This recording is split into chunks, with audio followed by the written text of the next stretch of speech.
إن الحمد لله نحمده ونستعينه ونستغفره ونعوذ بالله من شرور أنفسنا ومن سيئات أعمالنا من يهده الله فلا مضل له ومن يضلل فلا هادي له وأشهد أن لا إله إلا الله وحده لا شريك له وأشهد أن محمدا عبده ورسوله صلى الله عليه وعلى آله وسلم. All praise is due to Allah. We praise Him, we seek His help and we seek His forgiveness. We seek refuge in Allah from the evil of ourselves and from our bad deeds.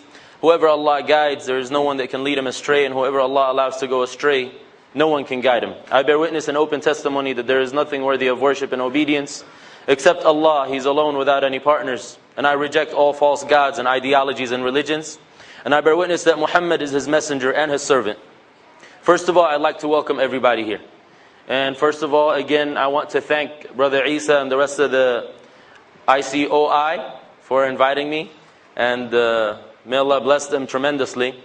I want to thank the youth here, the brothers and the sisters, for coming out on this Friday evening. I know you got better things to do probably than listen to a guy with a huge beard who just came out of the desert. I know that for sure. I mean, you have to be cooler in life than to come to the masjid and hear somebody like me talk. So I want to thank you for giving me the opportunity to sit before you and to share something with you, inshaAllah ta'ala. And bear with me, inshaAllah, about 20 to 30 minutes. I love you all for the sake of Allah, and I ask Allah Azza wa Jal, as He gathered us here today, to gather us in the highest forms of paradise.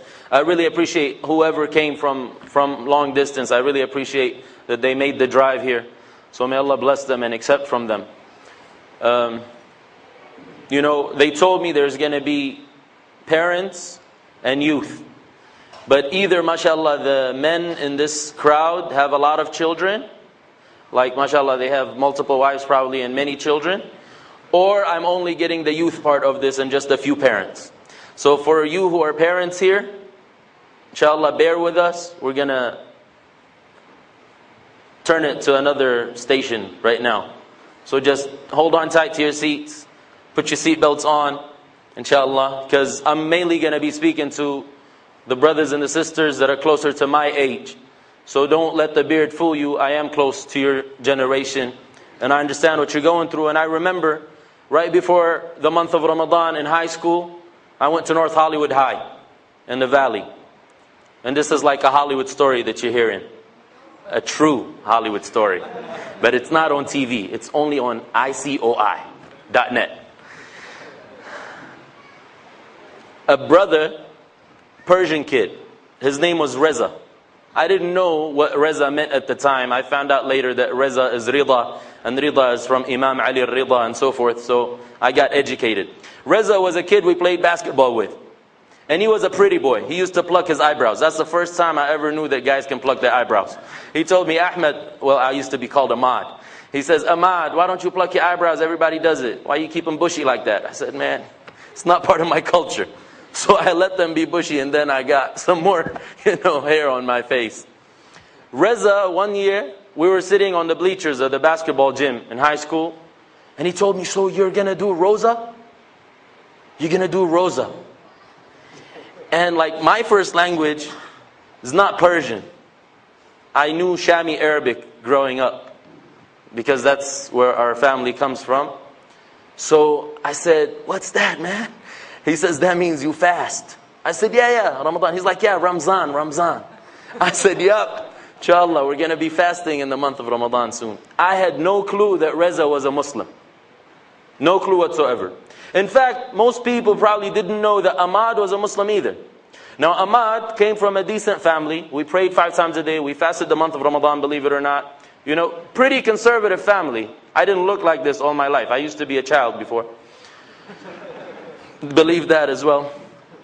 But in all honesty, my father came to this country so I can get a high education and I can become a doctor. May Allah bless him and reward him for that. So he had a specific goal. And I'm sure a lot of the families here, I don't see many reverts. I see my man Yaqub, and that's probably it as far as the reverts are concerned. So I'm going to be speaking about people who have immigrant background for the most part.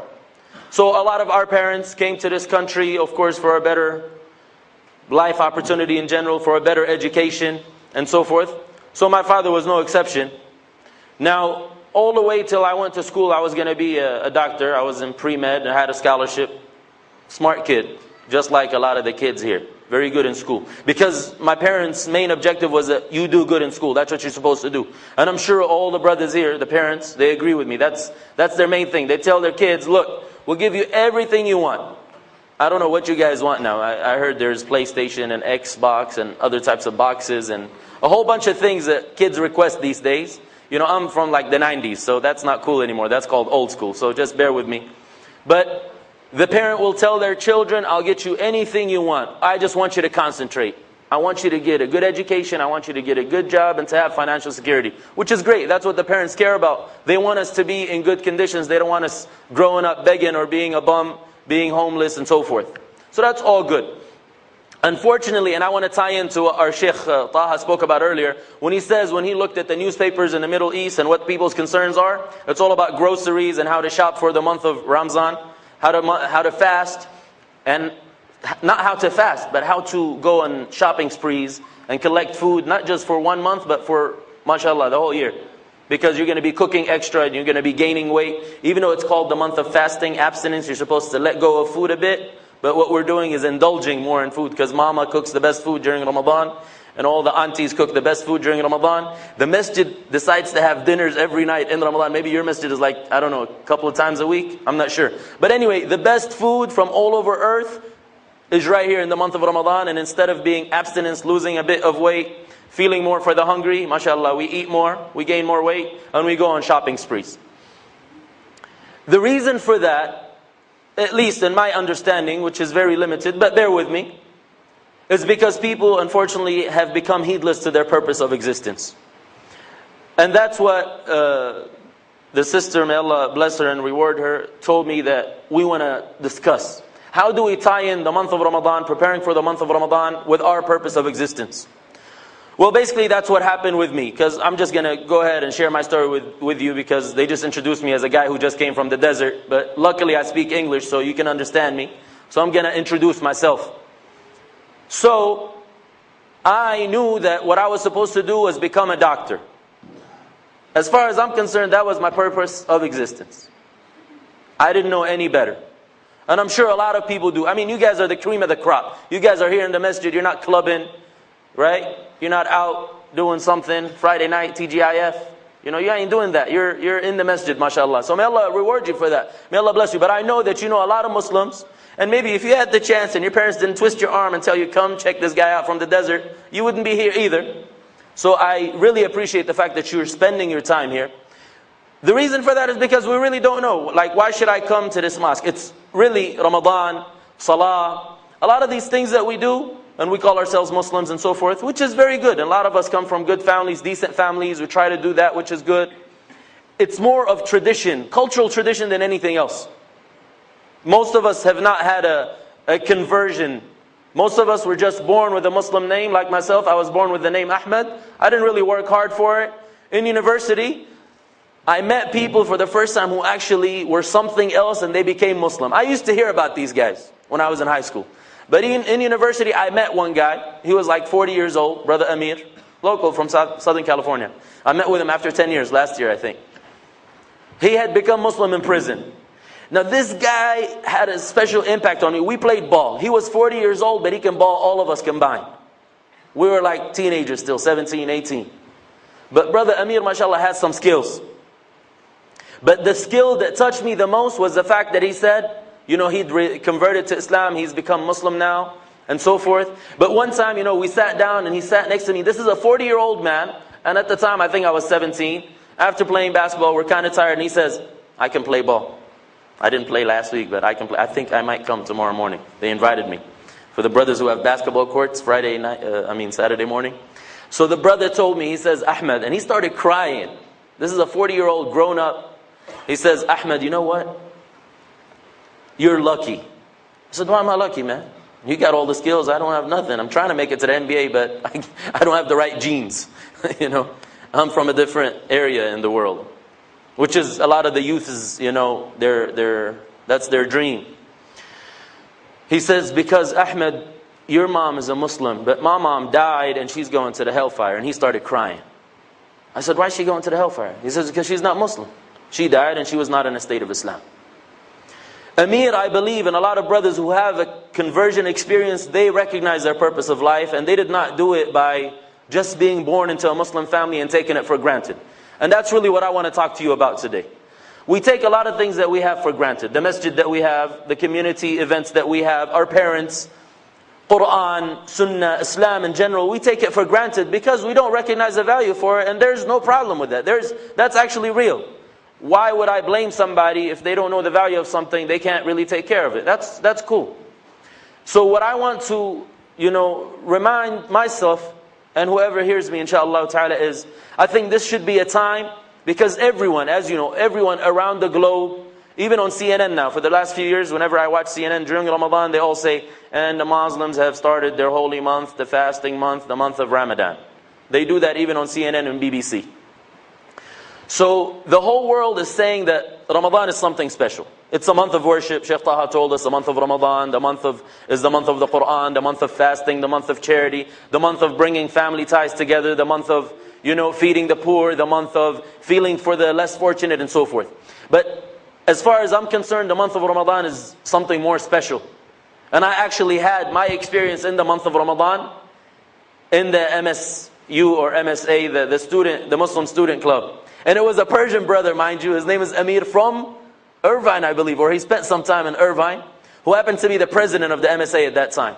And I spent the whole 29th night of Ramadan with him in the masjid, in this community around Riverside. I mean, there's no problem in mentioning masajid, right? Hopefully they won't get blacklisted because I had my conversion experience in their premises. So I spent the whole night with Brother Amir. He explained to me what the MSA is all about, how the brothers, the Muslim brothers, they come together, the sisters, they try to learn Islam. It's kind of like a struggle. Their parents came here for a better education, for a better job opportunity.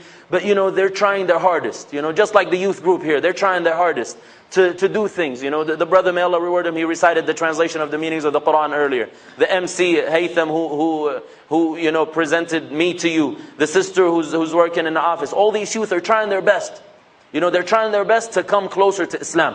But I think it would become way easier for us to come close to Islam if we recognize our purpose of existence. If you recognize that, Islam no longer becomes a tradition. Islam no longer becomes something that I'm doing to please my parents. Because my parents raised me up in a good way. My parents expect me to do namaz and to do roza and to do Ramzan, and they call me Reza and this and that. I'm on a flow right now, I'm flowing. All with the Z's, In Arabic it's all dad, but Ramadan, Rida, and so forth. So instead of having my parents force me to do something, or me doing something really, I'm not feeling it. But I just don't want to disgrace my family. I see a lot of youth, and this is what they are. These are some of the best kids we have.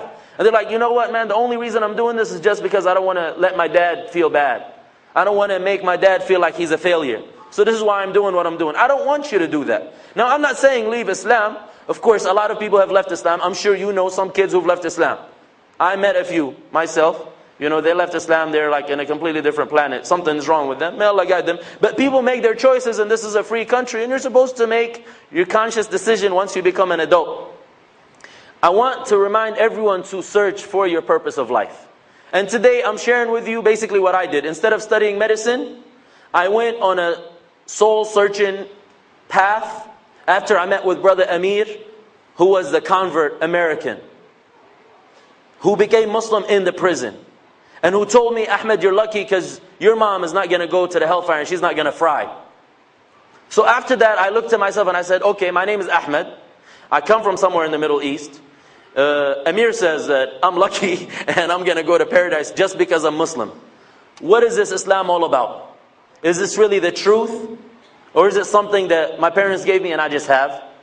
And I think we all should have that type of mentality. We should all look and research and see if what we're doing is correct or not. And be convinced. Don't just blindly follow anybody. It doesn't matter who it is. The imam, the speaker, the president of the country, the masjid, what have you.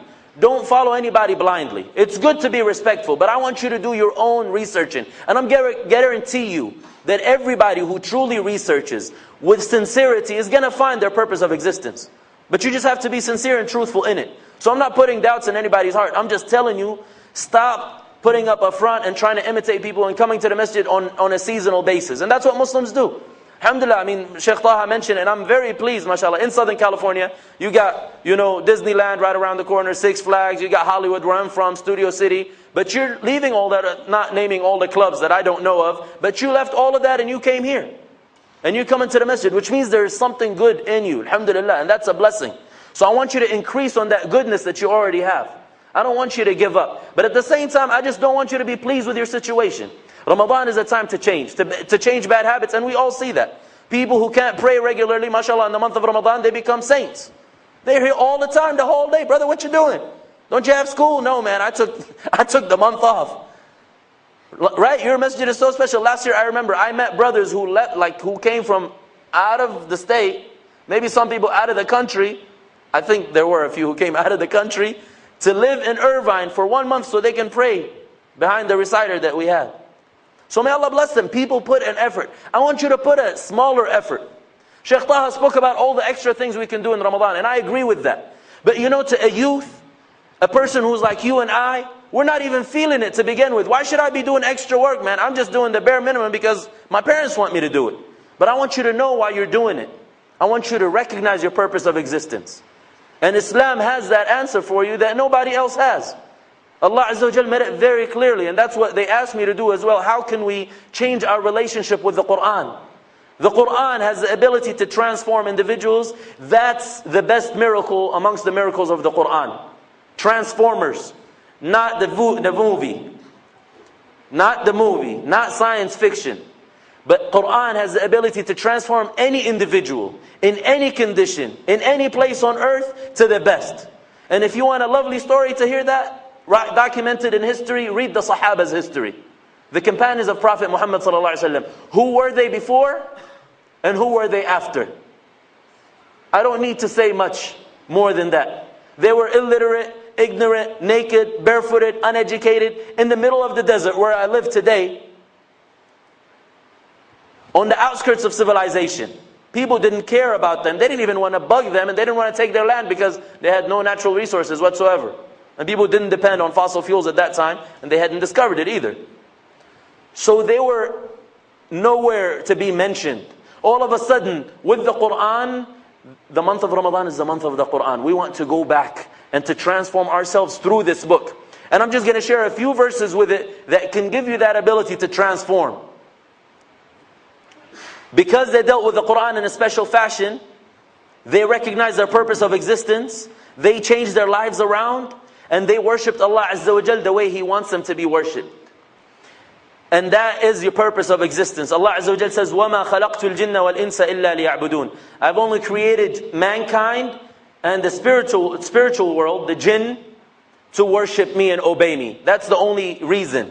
That's the main purpose of existence. Now you might have heard this before, and you say, da-da-da-da-da, we heard this before, man. All you preachers have to say is, this is the purpose of existence. You guys want us to pray all day long, all night long, stay in the masjid, give charity, whatever we have, give it up. Go to live in Mecca and Medina, live like you in the desert and this and that. That's not what I'm telling you to do. I'm telling you, your purpose of life is to worship Allah and to obey Him.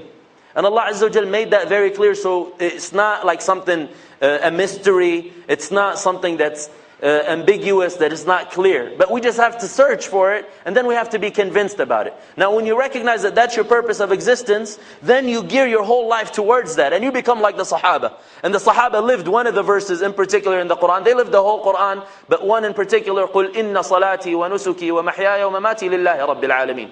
They said, we dedicate all of our life, our prayer, our sacrifice, our life and our death, all of it to Allah, the Lord of everything, the Creator who created us and gave us everything that we have. We recognize our purpose of life, which is to dedicate everything to Him. That does not mean give up everything that you have. But what it means is that you liberate yourself from every type of servitude. And you get into the servitude of the Creator who deserves to be served. And only Him. Complete liberation, complete independence, but you're only dependent on Allah Azza wa Jal.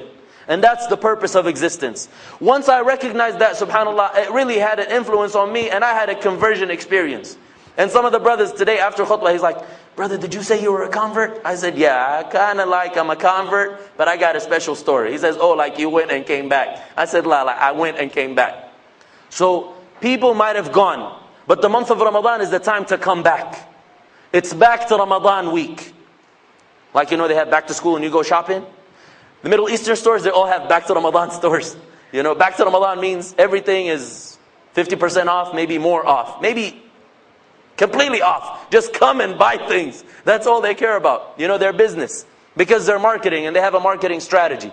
So likewise, let's do a back to Ramadan season for our own selves. But first of all, recognize why you have to fast the month of Ramadan. If you don't know your purpose, if you don't know where you're headed, if you don't know your goal, what's the point of people like scholars like Shaykh Taha speaking to you about all the virtues? And Prophet Muhammad said such and such, and Allah said such and such. And as far as you're concerned, you're just like any average Joe on the street who's like, you know what, that's special, but it doesn't really relate to me. I can care less. If you were to tell the non-Muslim right now, Allah says, He made fasting, He enjoyed fasting upon us just like He enjoyed it upon the people of the book before us in order for us to achieve taqwa. The first verse the brother translated. He's going to be like, what does that mean? What do I care? You want me to leave my food and my drink? And you want me to leave getting laid the whole day because I need to achieve taqwa? What is taqwa? And so forth. And then you get in a big debate. But the Muslim who recognizes his purpose, and the Muslim who knows why he is in existence, he recognizes that Allah Azza wa Jalla is so kind, is so merciful to His creation. He always gives them seasons to come back to Him. He gives us seasons to come back to Him because He knows in our nature, we're human beings, we're weak, we make mistakes. But every once in a while, He gives us a season. And the marketing strategy is, this is a season for you to end up in paradise. Because this life is temporary. This life is deceptive. This life is not real. This life is short. Maximum how much? 100 years? I read an article, like the oldest woman on earth, how old is she? 120, something like that, 125. Okay, let's say you're going to live that long. Unfortunately, you might have a miserable life. May Allah protect us from that. Living long might not be the best thing. But it's how you lived your life that means it all. And then your everlasting life, because we all have that. And that's what we believe in Islam, is that we will have an everlasting life. If you don't believe in that, I want you to research and to really have that belief inside of you. Because if you don't have certain beliefs, you're no longer considered a Muslim. Maybe you were never Muslim to begin with. And this is not to offend anyone. This is actually, I'm extending my arms. I'm telling you, I love you for the sake of Allah. I want you to hold my arm and we both jump in paradise. And there's nothing about me being better than you and me being guaranteed paradise just because of the way I look or because I live in the desert. I want us all to be there just like we are here today.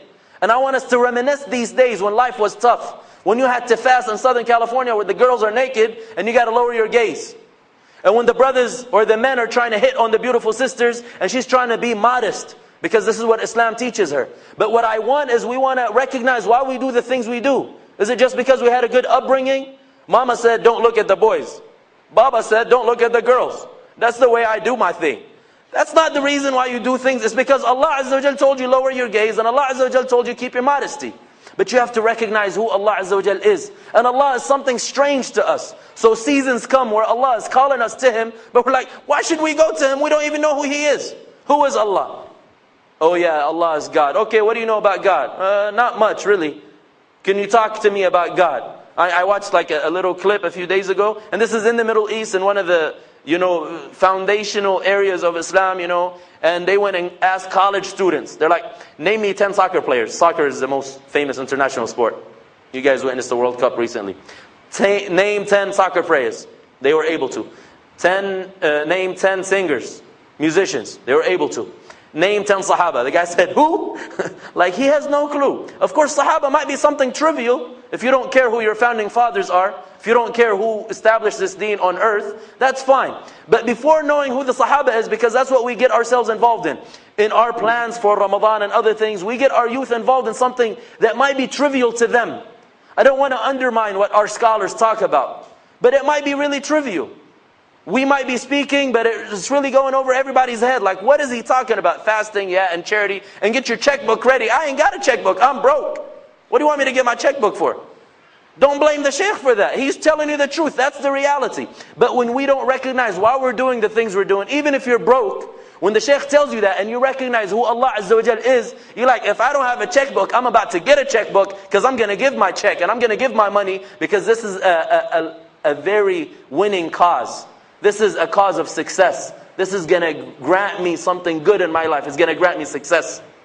So when we recognize our purpose of existence, which is to worship Allah Azza wa Jalla and to obey Him. But in Islam, it's so special that anything you do in life, when you have the positive intention and it goes in accordance with the rulings of Islam, it's considered an act of worship. In Islam, we don't have monasteries. You don't go lock yourself up and become a monk and say, you know what, I'm going to divorce this life and I'm just going to go, I'm not going to talk to the opposite gender, I'm just going to be completely elsewhere. No. It's like brothers who are running the masjid, and brothers who are running the school, and brothers and sisters, sorry, I'm not mentioning sisters, but a lot of sisters actually, from what I understand, do more work than brothers. A sister today sent me an email, I thought it was a brother, her name is Rayhan. So I thought I was talking to a brother because look at the preconceived notion that I have, somebody who's going to contact me from the masjid is going to be a brother. But then the sister called me, and she knows my name, but I don't know who she is, and then I found out she's a girl because she sounded like a girl. So of course I had sent the email before the phone conversation. So there is a lot of sisters as well doing a lot of positive things. Alhamdulillah, these brothers and sisters, may Allah bless them, they're living life. But to a large extent, I believe they all went through that soul searching phase. I think some of them have. Because we all went to school. I know a lot of them went to UCI, I went to UCR, and a lot of the brothers and sisters have that phase. And maybe some of them in high school even before us. Before we had the wake-up call. Something had to wake us up. With me, it was Brother Amir, for example, and other things in my life. But everybody has their wake-up call. But that wake-up call, this is a time, a wake-up call, Ramadan, when the whole world is changing. Shaitan himself is getting chained up. And in case you don't know who that is, that's the bad guy. That's the devil, that's the one that's trying to get you to fry with him in the hellfire. He does not like you. He just loves for you to get barbecued with him in the next life. Unfortunately, you're going to be frying everlastingly if you follow his lead. But then if you follow Allah's guidance and you follow the Quran and the Sunnah, bi'idhnillah, you're going to have everlasting bliss. And you're going to enjoy that life to come. And then you're going to reminisce on this temporary life and you're like, wow, it was so short. And then you're going to regret and you're going to say, why did I not implement what Shaykh Taha said during Ramadan?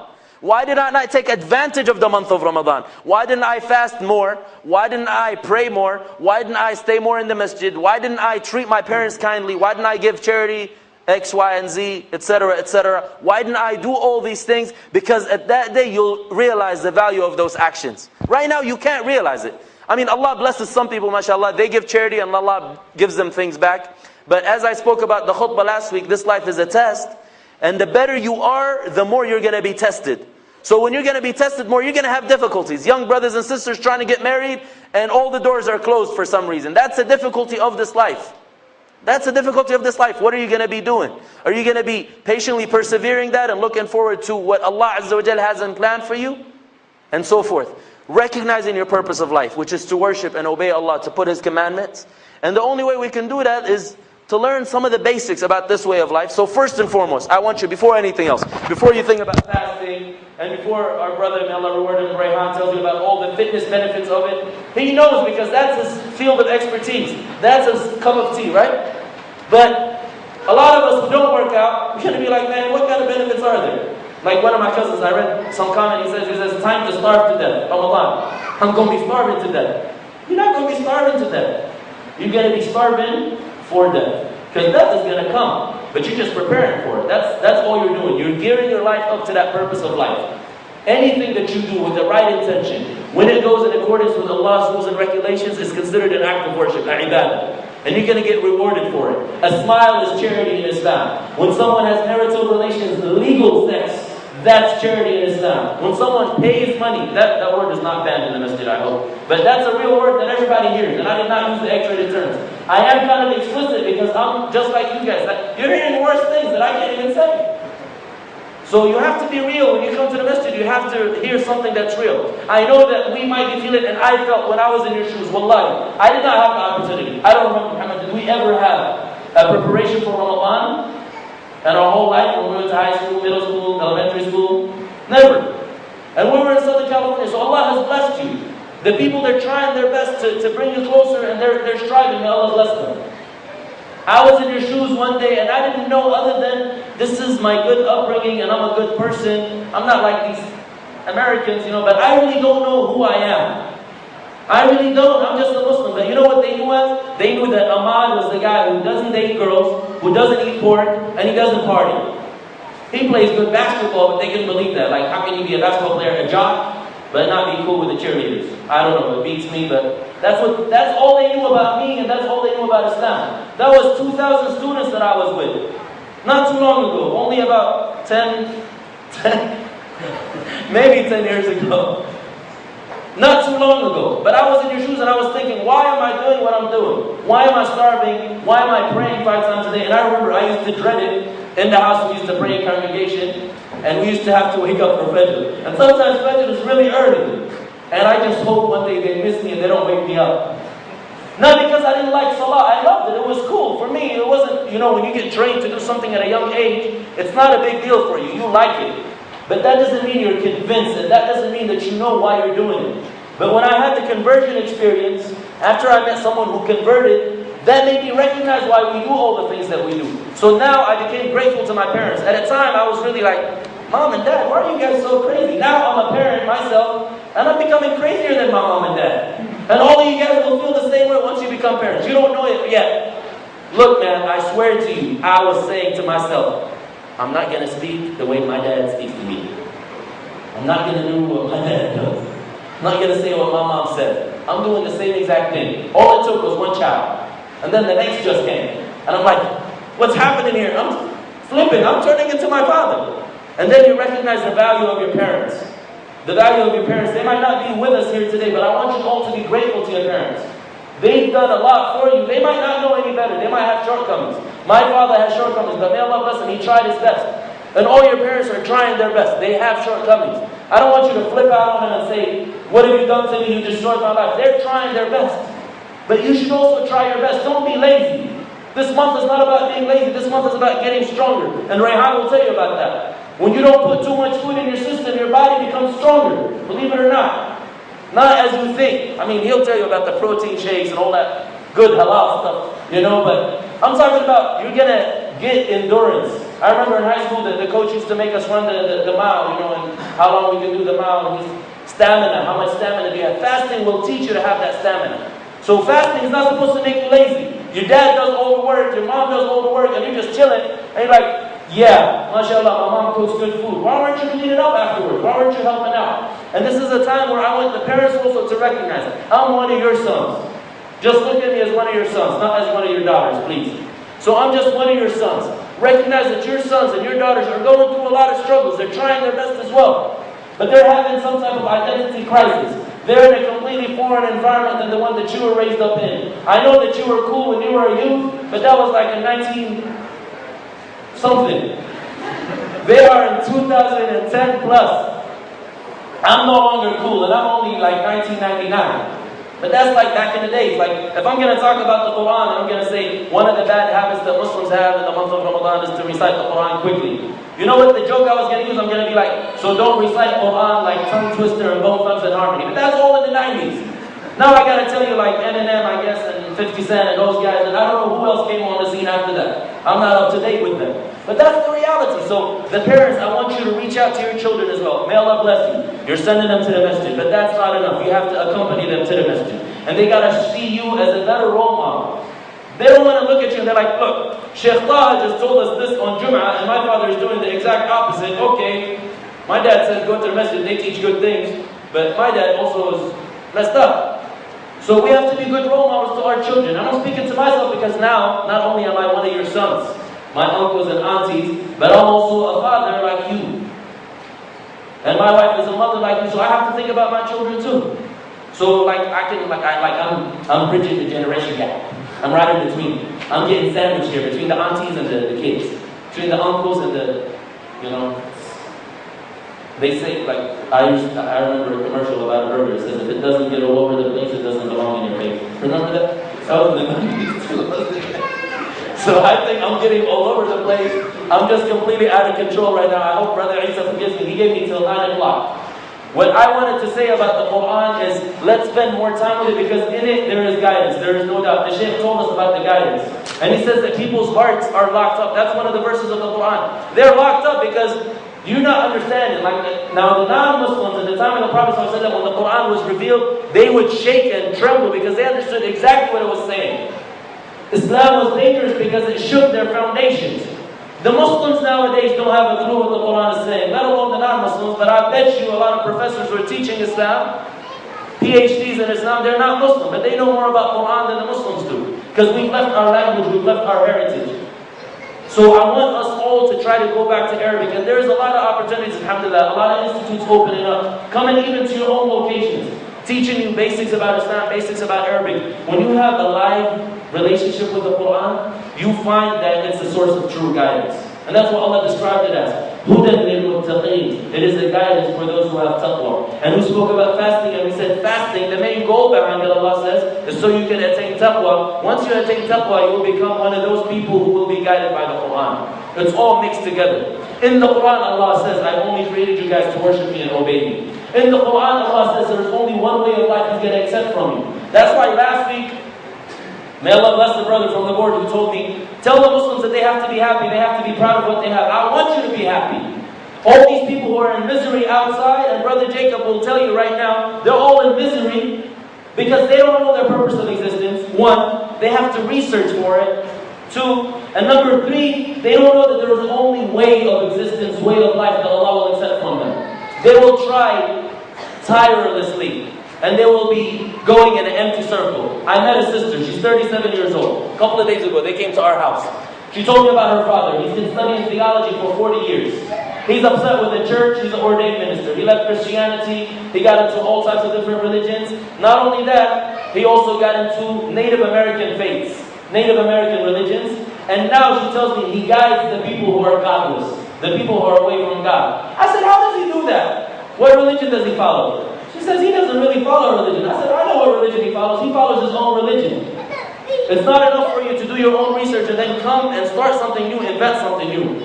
Something that's been in existence since the time Allah created first man, Adam. And I want to disagree with all the biology teachers that you have. May Allah reward you, my dear father. And he is my father in Islam, because we're supposed to respect our elders. And this is something that we have to say. I'm sorry I'm speaking in a loud voice to all my uncles and aunties, but I'm trying to reach to the heart. And the heart sometimes they don't hear except if you're bumping and jamming real loud. Because if you like, I know I can't even listen to Quran when it's quiet. I have to jam it. Because that's my background, jamming it all the time, bumping it. So, once people recognize their purpose of existence, they recognize that Allah Azza wa Jalla all along had one way of life of His creation, which is Islam. That's the way of life of all the creation, the heavens and the earth. Allah says, وَلَهُ أَسْلَمَ مَنْ فِي السَّمَاوَاتِ وَمَنْ فِي الْأَرْضِ. To Allah, everything in existence has submitted. Including the non-Muslims, they're in a state of submission and actual submission. Because they can't get themselves alive or make themselves die, in the sense, except with Allah's will. So everything is submitting to Allah. But we're speaking about submitting your choices. Submission to Allah, that's what Islam means. To surrender and submit yourself to Allah's commandments, to obey Him, and to do so with sincerity so you can achieve peace with yourself within, so you're not stressed out in a state of misery, not knowing why your name is Ahmed or your name is Reza. And Allah knows what happened to my homie Reza. I don't know where he's at now. I asked Allah to guide him and to guide all of us. But that's the situation. We're not recognizing our purpose of existence. We're losing track, and then we're given a lot of commandments, and you're supposed to do this and not do that. But we don't recognize the lawgiver. We don't recognize the one we're supposed to submit to. You know the law. If you're going to run a traffic light and you see a popo, you're going to be stopping. You're not just going to cross the line because he's going to give you a ticket. So you know the lawgiver, and you know the one who's going to implement the law. We have not recognized Allah. We have not become aware of Allah Azza wa Jalla in the sense of saying, He's in charge, He's in control, He can take my life any minute. He's the one who gives me whatever I have, and He's the one who takes whatever I have. Recognizing that, submitting to Allah Azza wa Jalla, the one who does so, whoever does submit to Allah according to His commandments is a Muslim. So I want all of us to remember and to research. Make this season a season of research. Good news, you don't have school, except if your school's all track or you're taking a summer session. So I want you to pick up a book to let you recognize what Islam is all about. I suggest da'wah books. The books that the brothers and the sisters give to non-Muslims to tell them about Islam. That's what I did in my research. After I read all the religions from all their sources, then I started reading about Islam from all the sources, what the non-Muslims said, what the fake Muslims said, what all the Muslims said. And I was praying to Allah to guide me because I wasn't sure. I was a Muslim. I'm not saying you guys are not Muslim because you're not completely knowledgeable about your purpose of existence. Alhamdulillah, Allah has blessed you. You are a Muslim. You don't have to struggle as much as Brother Yaqub and others who struggle. But I'm saying when I researched, I prayed to Allah Azza wa Jal, and then I read some of these da'wah materials. And then I recognized so many things. My first language, I told you guys, is Shami Arabic. But I didn't know what Salah means. Salah, what it means in Arabic. And because we're coming to the month of Ramadan, I didn't know what Siyam is. I know Siyam is don't eat and don't drink. Because at that time I was too young to know the third part. You all know what the third part, I mentioned it already, it's the X-rated thing.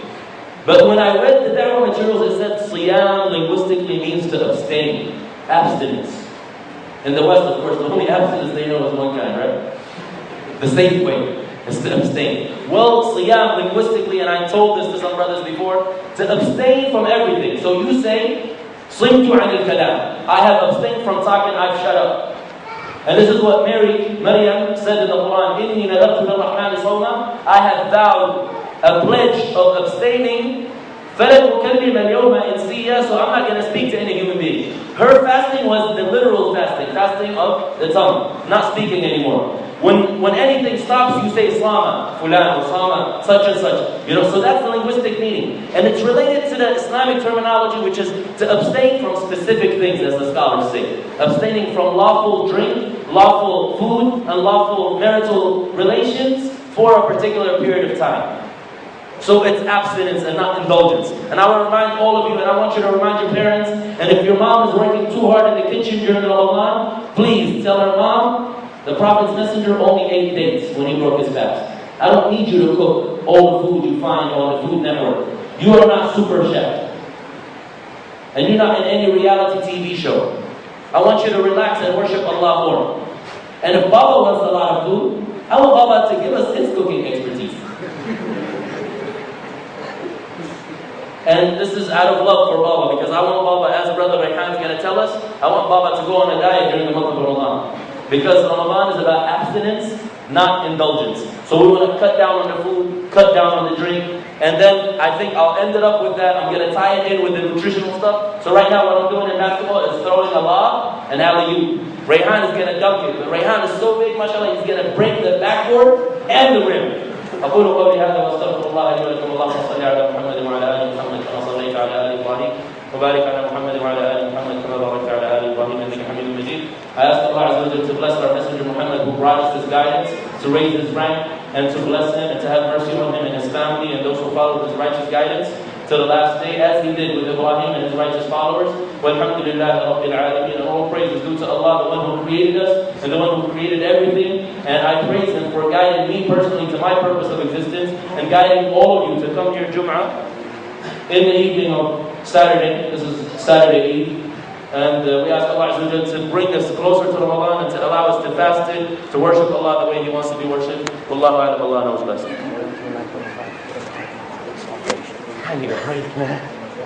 He just said he wants an extension. Okay, I propose, because we have a very short time for Brother Rayhan, it's not going to do him enough justice to speak about the health benefits. So about 9:25 we want to give adhan for prayer. So Brother Rayhan will only have 10 minutes, which is not enough time in my opinion. I'm suggesting, if you don't mind, Sheikh, that you can speak until 9:25. We'll give azan. After prayer, brothers who can stay and sisters who can stay, we can listen to the talk by Brother Rayhan. That's not cool. You agree with that? You know what that's going to do? Strip me of the assist.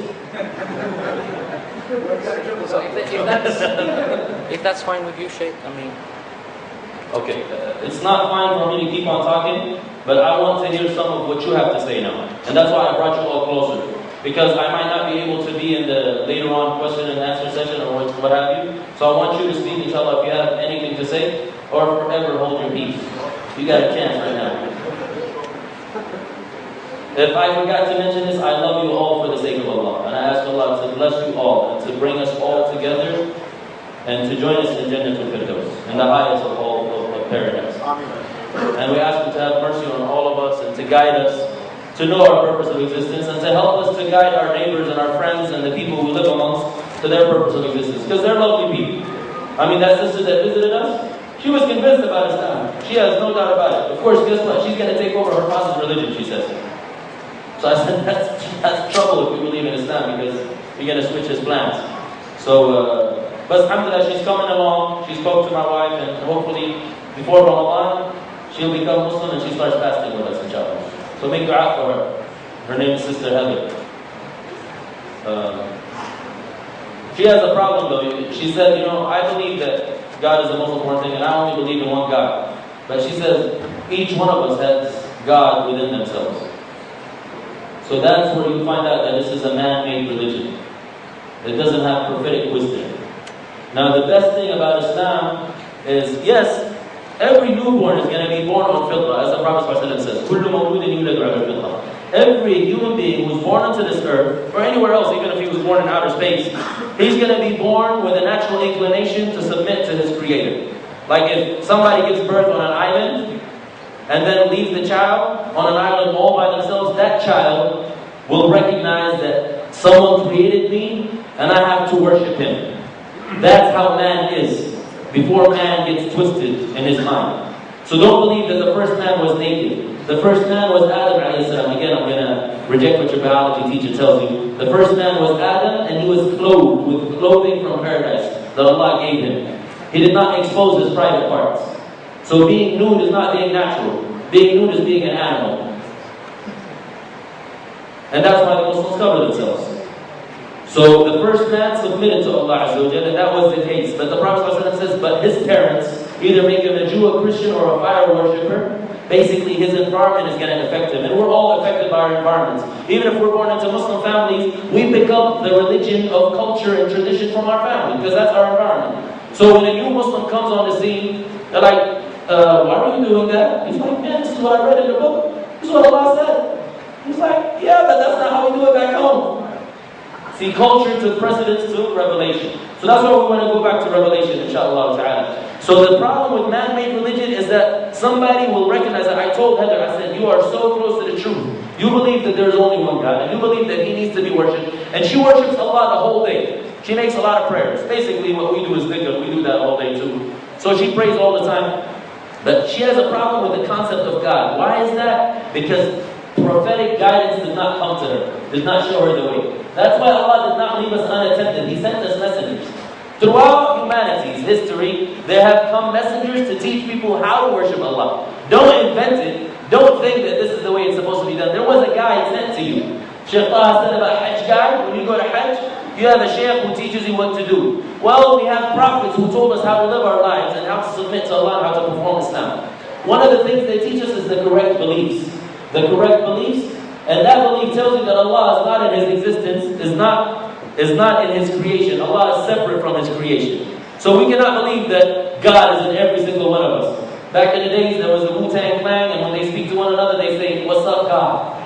Yo, God, because he believes that you're a God, you've got God in you. Of course, that's only if you had certain genes and you're from the East Coast. They're called 5%ers. Mind you, they picked up the word Islam too. They're called 5% Muslims. So, you don't believe that Allah dwells within you. Allah is far above that. Allah is far above any imperfection. That's what the prophets came with. They came with that guidance to tell us who Allah is and to tell us how to worship Him correctly. The last thing I want to tie in, and they told us that we're short of time, and subhanAllah, this whole life is a test, and this life is very short. The sister also reminded me to say, how do we take advantage of our time? Because Ramadan, remember, is only 29 or 30 days. It's not that long. I can't believe it, but I've been in Southern California now for more than that time, in this summer break. And it went by like this.